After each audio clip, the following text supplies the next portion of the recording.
and also to limit the diplomatic presence of the US abroad. And reports suggest the Trump administration is looking to close nearly 30 overseas embassies and consulates globally.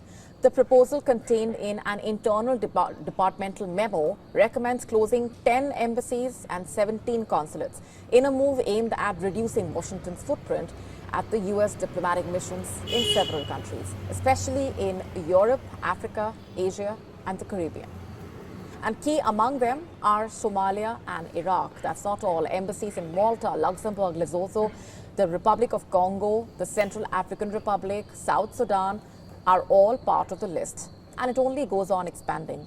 The consulates which will be shuttered through this proposal reportedly include 5 consulates in France, 2 in Germany, 2 in Bosnia and Herzegovina, 1 in the UK, 1 in South Africa, 1 in South Korea. That's the embassies and consulates Trump is talking about. But would that mean that diplomatic operations in these parts would take a direct hit?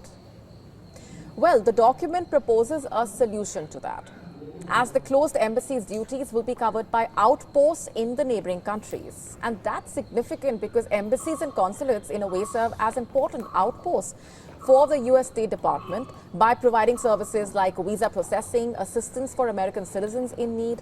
Not just that, the posts also collect critical information to send back to Washington and often serve as important diplomatic tools as the US looks to counter countries like China. But the bigger question here still is, what exactly prompted Donald Trump to propose such a move in the first place? At the core of it is the Trump administration's bid to shrink the federal government workforce, aided by Elon Musk-backed Department of Government Efficiency. Just to save government money, we've seen how that panned out over the last few months, with over 100,000 employees in various US agencies affected either by mass layoffs or buyouts. In fact, next on the, as a part of the plans is the US State Department, the budget of which is proposed to be lowered from $54.4 billion in 2025 to $28.4 billion in 2026. That's nearly 50%.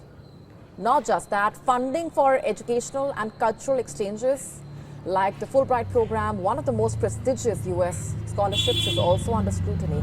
And if that wasn't enough, the new proposal also seeks to eliminate funding for international organizations, including the United Nations and NATO, which could have significant impact on international peacekeeping efforts and entail risks in the face of volatile world order and the implications. The Trump administration has answers, as it wants to channelize the money saved via these measures to promote democratic processes, counter drug trafficking, among others.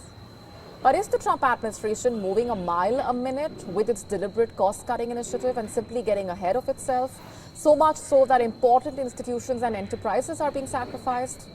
Only time will tell.